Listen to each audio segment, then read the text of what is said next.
आप बखूबी जानते हैं कि पिछले तकरीबन 29 साल से जिस तरह से अदर बैकवर्ड क्लासेस को 27% रिजर्वेशन दिया गया है, पूरे देश में ये इम्प्लीमेंट है बावजूद जम्मू कश्मीर के, क्योंकि जम्मू कश्मीर की आवाम को 29 साल इसे सफ़र करना पड़ा। यहाँ के बच्चों को बेरोज़गारी के हाल में देखा जाए किस तरह सा बेरोज़गारी का ग्राफ जो है बहुत ऊंचा है। अदर बैकवर्ड क्लासेस का आज यहाँ पर जमा होने का ये मकसद है कि 27% रिजर्वेशन को जम्मू कश्मीर के अंदर फिर फोर बहाल किया जाए। जिस तरह से प्रधानमंत्री नरेंद्र मोदी और हमारे होम मिनिस्टर अमित शाह ने आश्वासन दिया था कि 26 जनवरी को इसको इम्प्लीमेंट किया जाएगा, 26 जनवरी गुजरने के बावजूद भी उसको इम्प्लीमेंट नहीं किया गया। कहीं ना कहीं ओबीसी तबके के साथ ये भेदभाव है, दोहरी माँ का सलूक है, सौतेली माँ का सलूक है। इसलिए यहाँ पर हम इकट्ठा हुए हैं ताकि एक आवाज़ यहाँ से पूरी जम्मू कश्मीर की आवाज़ निचोड़कर जो है पार्लियामेंट में पहुँचे और 27% रिजर्वेशन को यहाँ पर जल्द से जल्द जो है बहाल किया जाए। वक्त में अगर हमें सड़कों पर बैठना पड़े, धरने पे बैठना पड़े, हम बैठने के लिए तैयार है। जिस तरह से हमारे जनाब जनरल सेक्रेटरी कालीदास ने 29 तारीख को जम्मू में एक बहुत बड़ी रैली का इंतकाद होना था, लेकिन कोविड की वजह से, कोविड के प्रोटोकॉल की वजह से वो हमें रद्द करनी पड़ी और इसकी डेट जो है बाद में इशू की जाएगी। आपको ये बात क्लियर कह दूँ कि 70 साल में जिन्होंने जम्मू कश्मीर के अंदर हुकूमत की है, उन्होंने ही कम से कम हमारे साथ जो है दोहरी माँ का सलूक किया है, क्योंकि वो लोग नहीं चाहते कि इस कौम, ये तबका जो है उनके साथ जो है कंपेयर हो, क्योंकि अगर ये तबका जाग गया तो उनकी सियासत कहाँ से पकेगी। लेकिन आपके अंदर भी सियासत को लेकर भी हलचल, सियासत को लेकर इसलिए में हिस्सा लेने की कोशिश कर रहे हैं, इसलिए जल्दी अपना ग्राउंड बनाने की कोशिश कर रहे हैं। देखिए, मैं आपको एक बात क्लियर कह दूं कि कहीं ना कहीं सियासी तौर पर भी हम we face discrimination in the society on the base of caste, colour, customs. वो कहीं ना कहीं जो 47 से पहले के अंग्रेज़ों के दौर में जो जुल्म है वो आज भी कहीं ना कहीं यहाँ पर मौजूद कहीं ना कहीं दिखता है। इसलिए हम गवर्नमेंट को, जो पार्टीज़ हैं, उनको निकारते हैं और हम कहीं ना कहीं आने वाली सियासत में हमारा एक अहम रोल होगा, क्योंकि 50% आबादी जो है जम्मू कश्मीर में अदर बैकवर्ड क्लासेस यूनियन की है।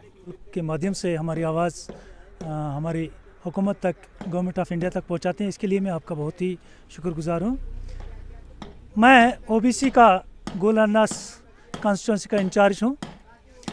मेरी आज गवर्नर इंतज़ामिया से गुजारिश है कि हमारी ओबीसी जो पूरे ऑल ओवर जम्मू कश्मीर के अंदर 62% पर मुश्तमिल है, हमें पूरी उम्मीद थी कि 26 जनवरी के दिन गवर्नमेंट ऑफ इंडिया और government of Jammu and Kashmir UT हमारे इस तबके के लिए कुछ मखसूस पैकेज रखेगी या हमारी रिजर्वेशन का कोई ऐलान करेगी।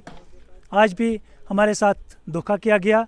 हम चाहते हैं कि हमारे रिजर्वेशन को माकूल बनाया जाए और जम्मू कश्मीर के अंदर खासकर सुप्रीम कोर्ट के आर्डर्स को लागू किया जाए, ताकि इस पसमानदा इलाके के लोगों को राहत की सांस मिले, यहाँ के बच्चों को, यहाँ के गरीब अवाम को नौकरियाँ मिली, मुलाजमतें मिलें, तालीम, आला तालीम हासिल करें। हमारे बच्चे तालीम से बहुत कोसों दूर है। हम चाहते हैं गवर्नमेंट से कि फौरी तौर पर जम्मू कश्मीर के अंदर हमारे सुप्रीम कोर्ट के फैसले को लागू किया जाए और ओबीसी तबके को अपनी रिजर्वेशन दी जाए। हमें पहले उम्मीद है कि गवर्नमेंट बगैर किसी हमारे प्रोटेस्ट या बगैर किसी शोर शराबे ही हमारा जो काम है कर देगी। अगर ऐसा नहीं हुआ तो ये हमारा आंदोलन बहुत बड़ा आंदोलन होने जा रहा है पूरी रियासत जम्मू कश्मीर यूटी के अंदर। इस पर इस वक्त बहुत ज़्यादा अप्रोच है, बहुत ज़्यादा इसकी डिमांड्स है और सेंटर से भी इंशाल्लाह हमें पूरी तवक्का है कि सेंटर हुकूमत भी इसको फौरी तौर पे गवर्नमेंट इंतजामिया से, खासकर गवर्नर साहब को ऑर्डर करेंगे कि ओबीसी को यहाँ से जो है रिजर्वेशन दी जाए। जैसे हमारे एसटी के लोग जो हैं, हमारे एसटी के लीडर जो थे और उनके जो मंत्री बने, जिता जिता कर हम लोगों ने उनको यहाँ से भेजा। मैं चैले को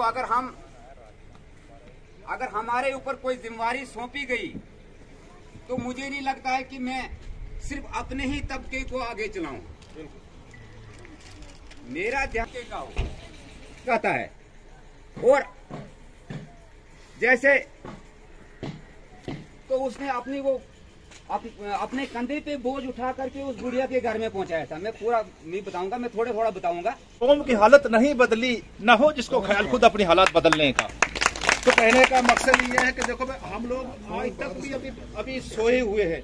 हमारे लिए वही 47 का दौर है। हम लोग समझते नहीं कि हमारे लिए आज ये दुनिया में जो वक्त है, आज हर इंसान जो है जिंदा है, हर इंसान को बराबर का हकूक है। लेकिन आज हम भी महरूम, हम अपने आप को सोचते कि हम उसी अंधेरे में हैं, क्योंकि हमारी रोशनी क्यों नहीं है कि हमको अपने हक का पता नहीं कि हमने हक कैसे अदा करना है। क्या करना है। डेमोक्रेसी के अंदर आज तक 1947 से हमारा हिंदुस्तान आजाद हुआ है, लेकिन हमारे जो लोग, जो पसमानदा लोग, जो गरीब लोग जो है, खास करके जो ओबीसी में ताल्लुकात रखने वाले लोग हैं, इनका जो आज की हुकूमत ने, आज की सरकारों ने इस तरह निचोड़ के रखा जैसे नींबू को निचोड़ के शरबत बनाई जाती है। तो मैं कहता हूं कि जब हमें अपने हक का पता नहीं, हालांकि ओबीसी जो हमारी रिजर्वेशन है इसमें 27% जो है government of supreme court of India ने जो एक फैसला तय किया हुआ है, और वो 27% रिजर्वेशन जो है इनको कायम भी की हुई है, लेकिन यहाँ तक सरकारों ने, यहाँ तक हर स्टेट में ये लागू हो चुकी है, लेकिन हमारी जम्मू और कश्मीर में अभी ये लागू नहीं हो। हम लोगों को फिर वहां पे दबा के रखा है कि ये कहीं अपनी आवाज को बताइए, अपन को हकूक नहीं मिल सके।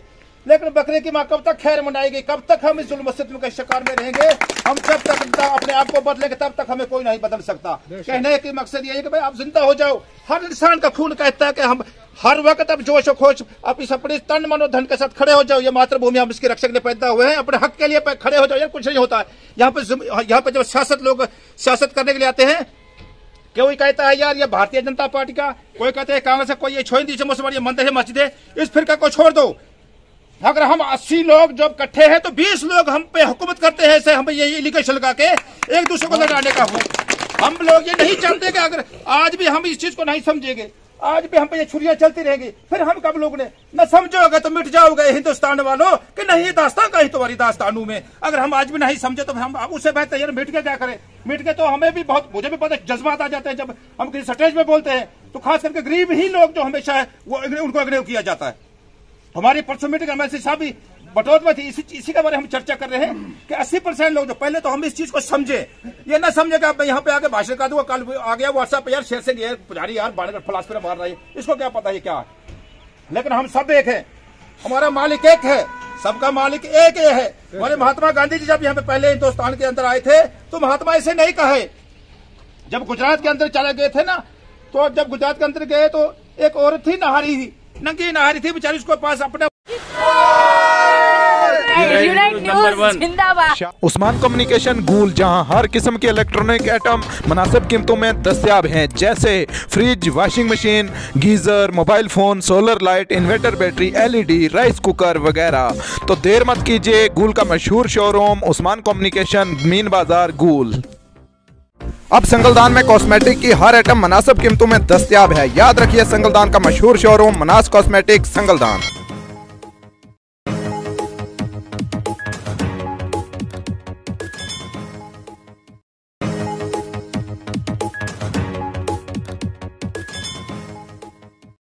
This is the Unite News Urdu.